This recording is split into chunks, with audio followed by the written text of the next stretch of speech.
Assalamualaikum warahmatullahi wabarakatuh. Kami dari kelompok 5 Humas kelas 2C Ilmu Komunikasi Akan menjelaskan tentang pengertian PR, strategi PR, dan juga marketing PR. Berikut ini adalah penjelasannya. Stay tune ya guys. Let's go! Semuanya, saya Roy Prawata. Di sini saya akan menjelaskan tentang public relation. Ini saya mengutip dari buku Profesor Dr. Haji Suwarno. Ini ya punya. Nah, public relation adalah komunikasi dan tindakan dalam bagian organisasi yang mendukung pengembangan serta pemelihara hubungan yang saling menguntungkan antara organisasi dan kelompok-kelompok yang saling ketergantungan. Sementara itu, menurut Kutlit, Center, dan Brom, public relation adalah fungsi manajemen yang mengidentifikasi, membangun, serta memelihara hubungan saling menguntungkan antara organisasi dan berbagai entitas publik. Sukses atau gagalnya organisasi bergantung pada entitas publik tersebut. Memahami fungsi public relation atau humas dalam sistem organisasi adalah dengan merujuk pandangan teori sistem. Menurut teori ini, organisasi terdiri atas bagian-bagian yang saling berkaitan satu sama lain, beradaptasi dan menyesuaikan diri dengan perubahan lingkungan sosial, politik, ekonomi, serta teknologi. Organisasi memiliki batasan-batasan yang dikenali, yang di dalamnya harus ada struktur komunikasi yang memandu bagian-bagian organisasi dalam rangka mencapai tujuannya. Bruni dan kawan-kawan menyatakan bahwa perspektif sistem menggarisbawahi adanya interdependensi organisasi dengan lingkungannya.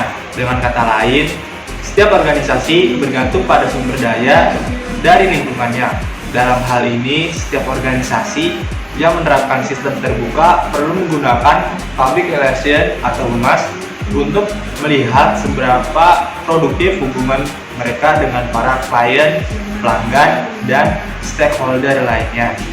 Lalu apa saja peran dari public relation?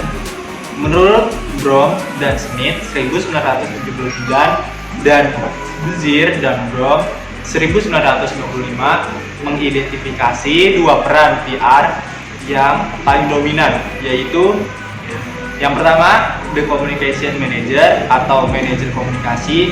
Tugas dari manajer komunikasi adalah merencanakan dan mengelola program-program PR, memberikan nasihat dan masukan kepada pihak manajemen, membuat kebijakan komunikasi, serta memonitori pelaksanaannya. Yang kedua ada the communication technician atau teknisi komunikasi. Tugas dari teknisi komunikasi adalah sebagai pelaksana program-program PR di wilayah teknis dan operasional, seperti menulis press release, mengorganisasi kegiatan, dan membuat konten website. Biasanya teknisi tidak terlalu berperan dalam aktivitas riset dan evaluasi. Orientasi dan aktivitas PR juga perlu disesuaikan dengan level life cycle perusahaan. Berikut adalah perbedaan bentuk orientasi aktivitas dan staffing untuk perusahaan berlevel startup atau yang baru dibangun, grow sudah berkembang, atau maturi sudah mapan dan stabil, serta decline sudah mengalami penurunan. Segitu. Saya Cynthia Kusuma Dewi. Di sini saya akan melanjutkan materi yang tadi telah dibahas oleh Darul Pramata.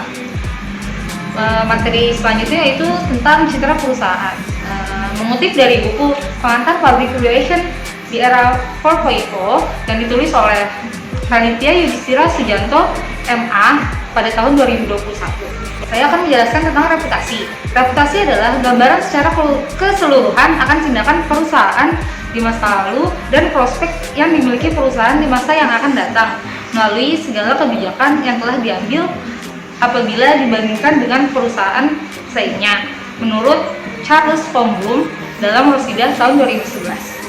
Bagi suatu perusahaan, reputasi merupakan hal yang sangat penting dan tidak ternilai harganya. Untuk mempertahankan perusahaan atau organisasi berjangka panjang, maka reputasi sangatlah dibutuhkan. Oleh karena itu, diharapkan public relation dapat menggunakan perannya untuk menjaga reputasi sebuah perusahaan atau organisasi. Persepsi publik yang berkaitan dengan tindakan-tindakan perusahaan maupun prospek perusahaan di masa depan tergambar dalam sebuah reputasi. Sebenarnya, dalam pengelolaan reputasi tidak hanya dilakukan oleh public relations saja, melainkan semua pihak yang ada dalam lingkup perusahaan atau organisasi. Bahkan konsumen pun juga harus turut andil dalam menjaga reputasi.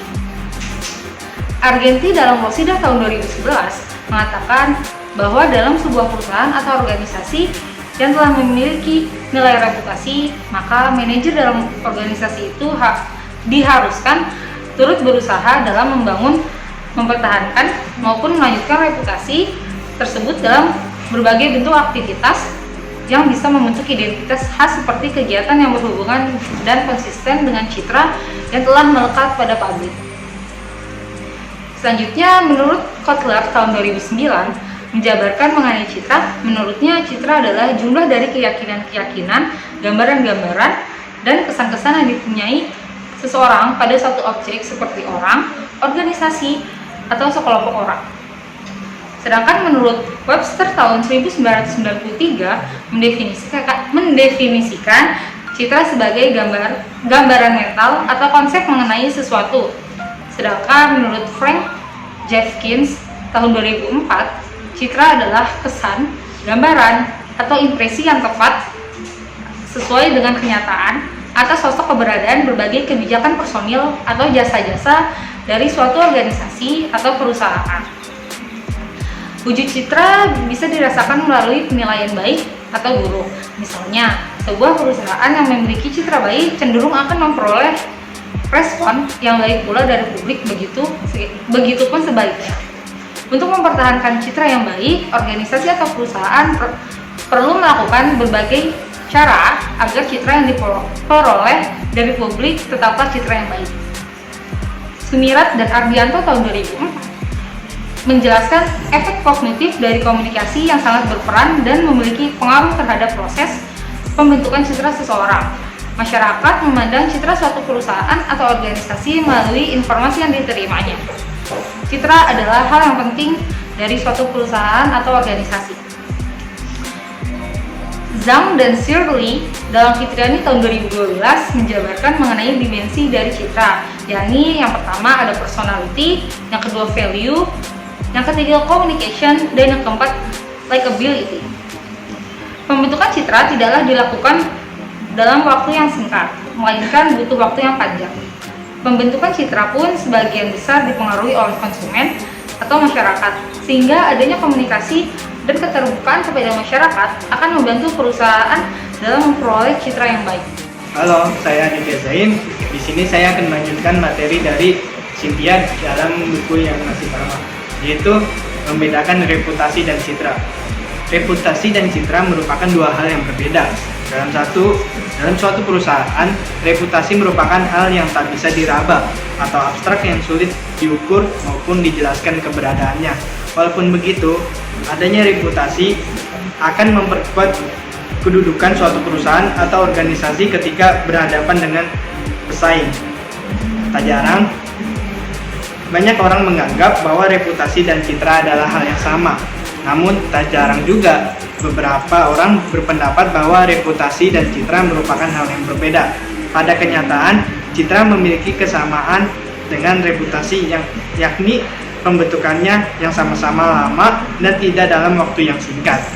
Selanjutnya, public relation dalam pengelolaan reputasi dan citra perusahaan. Reputasi dan citra adalah hal yang penting bagi suatu perusahaan. Oleh karena itu, segala upaya akan dilakukan perusahaan demi menjaga citra dan reputasinya. Berikut ini ada beberapa unsur pembentuk reputasi dan citra perusahaan yang harus diperhatikan oleh PR atau public relations sendiri. Yaitu yang pertama, kemampuan finansial, yang kedua, pelayanan yang bagus, Ketiga, mutu produk yang bagus. Keempat, fokus kepada pelanggan. Kelima, inovasi. Keenam, penuh dengan tanggung jawab. 7,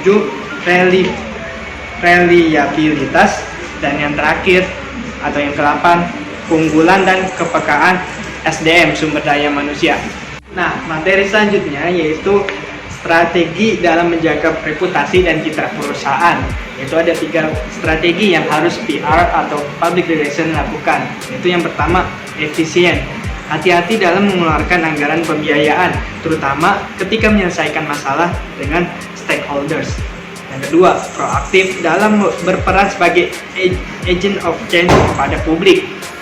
3, yang terakhir, adil kepada seluruh karyawan, stakeholders, serta shareholders. Oke, kita lanjutkan ke materi selanjutnya yaitu pengertian dari opini publik. Menurut Frisch tahun 1989, public opinion formation is a social. Opini publik merupakan kumpulan pendapat individu dan memengaruhi suatu kelompok orang atau masyarakat. Opini publik bersumber dari opini pribadi yang melibatkan proses personal, sosial, dan politik yang saling memengaruhi. Lanjut, menurut Hartono dalam Arifin tahun 2008, public relation pun menjalankan fungsi manajemen dengan melakukan penelitian terhadap pendapat, keinginan, dan sikap publik, usaha-usaha penerangan, hubungan-hubungan untuk mencapai saling pengertian, kepercayaan, dukungan, serta integrasi dengan publik. Lanjut, menurut dalam Filsafat Publik tahun 1999, Lippmann mengemukakan bahwa opini publik biasanya hanya merupakan penolakan besar pada saat-saat kritis ketika suatu arah kebijakan umum dasar harus diambil. Menurutnya, para politisi demokratis lebih suka mengelak dari perubahan-perubahan yang menyusahkan karena tahu bahwa selalu ada kemungkinan suatu veto massa yang besar dan mahal sekali biayanya bagi mereka dan partai jika coba-coba menantang massa. Pembentukan opini publik dapat diperoleh berdasarkan informasi yang diterima melalui media massa yang menyampaikan berbagai pesan umum dan aktual. Menurut Sunarjo tahun 1997, public relation membentuk opini publik melalui komunikasi dengan masyarakat. Menurut Rohyadi dalam Fitriah 2011. Lanjut, opinion leader membuka diri terhadap informasi. Menurut Effendi tahun 2011. Pengalaman merupakan sumber kepercayaan. Seseorang berpengetahuan dan terampil melalui keterlibatan sama periode dari pengalaman. Selanjutnya, saya akan menjelaskan tentang metode dan cara menciptakan pengaruh terhadap opini publik. Sejalan dengan Nimo Dewe Rajeki, Ruslan dalam Mandani tahun 2013 menyatakan bahwa pembentukan opini terdiri dari 3 komponen yang dikenal dengan istilah ABCs of attitude, yaitu komponen A, affect atau perasaan atau emosi.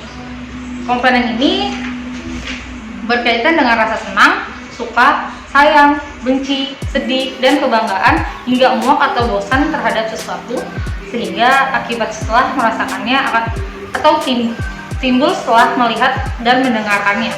Kemudian komponen afektif tersebut merupakan evaluasi berdasarkan perasaan seseorang yang secara emosi atau aspek emosional menghasilkan penilaian, yaitu baik atau buruk. Komponen B yaitu behavior atau tingkah laku.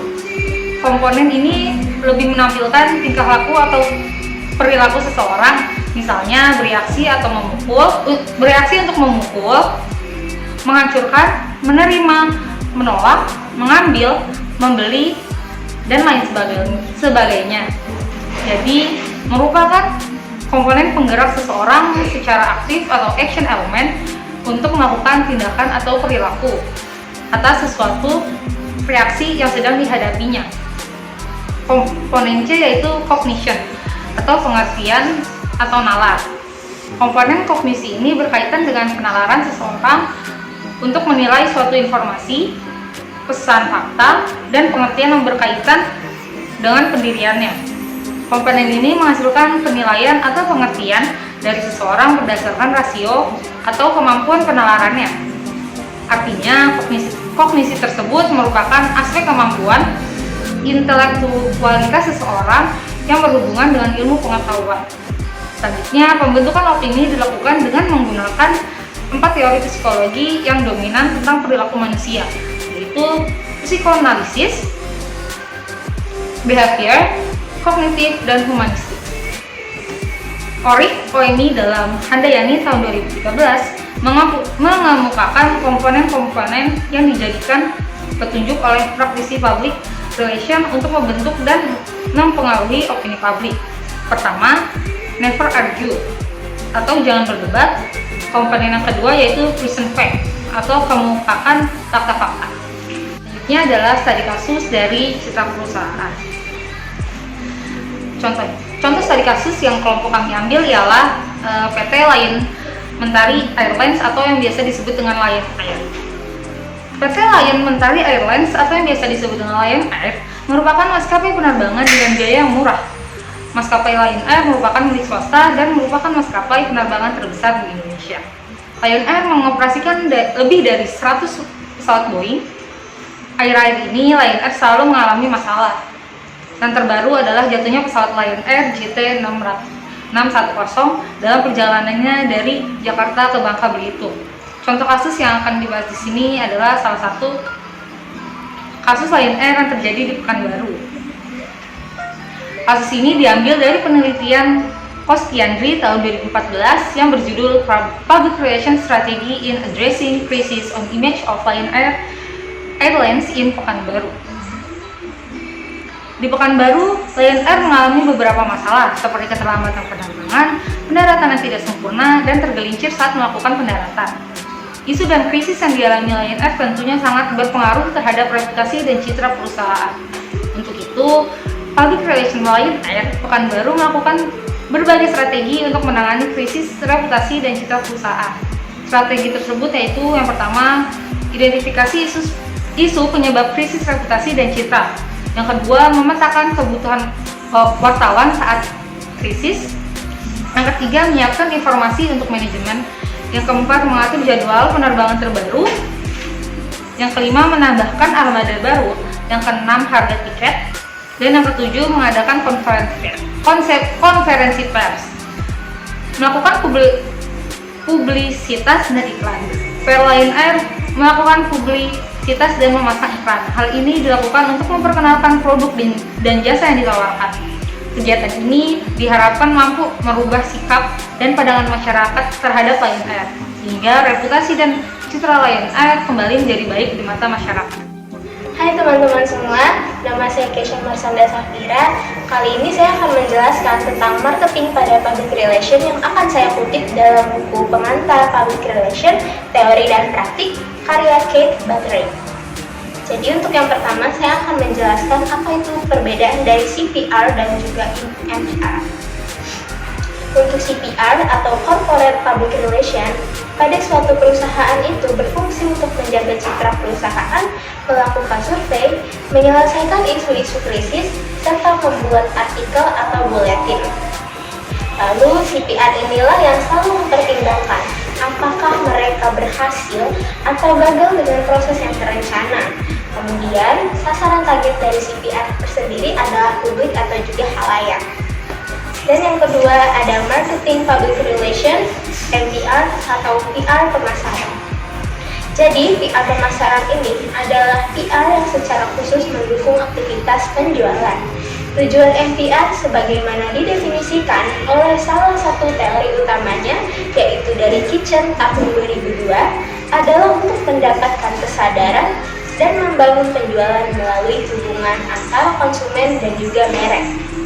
Ini berarti menggunakan PR sebagian penting dalam aktivitas pemasaran. MPR juga kadangkala dipertukarkan dengan istilah Integrated Marketing Communication atau IMC.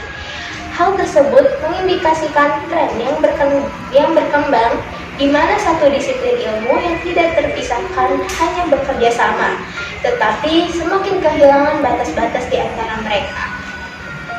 Alasan mengapa pemasaran itu penting dalam public relation adalah the UK Chartered Institute of Marketing menyatakan bahwa pemasaran adalah proses manajemen yang dilakukan untuk mengidentifikasi, mengantisipasi, dan menyalurkan permintaan konsumen secara efisien dan juga menguntungkan bagi sebuah perusahaan. Lalu, fokus dari pemasaran adalah melayani penjualan, sementara public relation memiliki tugas yang lebih banyak membangun dan mempertahankan hubungan dengan stakeholder perusahaan yang tidak hanya melibatkan konsumennya, namun juga karyawannya, investor, lingkungan di sekitarnya, dan juga kelompok kepentingan serta pemerintah. Dapat dikatakan bahwa pemasaran adalah cara bagaimana kita bisa mendapatkan pembeli atas barang dan jasa kita, baik untuk membeli atau juga beriklan. Sedangkan PR adalah salah satu alat yang digunakan untuk menarik perhatian dan minat calon pembeli. Kita dapat melihat betapa pentingnya pemasaran bagi perusahaan dengan melihat dua tipe bisnis yang berbeda, yaitu Market LED Company dan juga Product LED Company.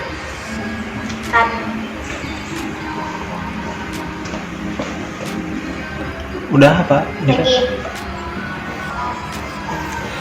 Teori Kitchen tahun 2002 meyakini bahwa FPR pernah menambah nilai kampanye periklanan. FPR tidak dapat menggantikan periklanan, tetapi dapat membuat periklanan harus bekerja secara lebih keras lagi. PR dapat memainkan peran dalam membentuk arahan strategis dari perusahaan ataupun organisasi, sehingga sedapat mungkin PR harus berada dekat dengan pusat kekuasaan dan pengaruh dari perusahaan atau organisasi tersebut. Pada praktiknya, PR melakukan dan membantu pemasaran dan fungsi-fungsi penjualan. Dan satu bidang khusus, yaitu PR pemasaran, telah berkembang untuk melakukan hal tersebut. PR juga diyakini akan lebih dapat mengambil keuntungan dari bentuk-bentuk komunikasi yang baru seperti pemasaran gerilya. Inilah materi yang telah kita paparkan. Kurang lebihnya mohon maaf dan semoga berguna untuk teman-teman semua. Wassalamualaikum warahmatullahi wabarakatuh.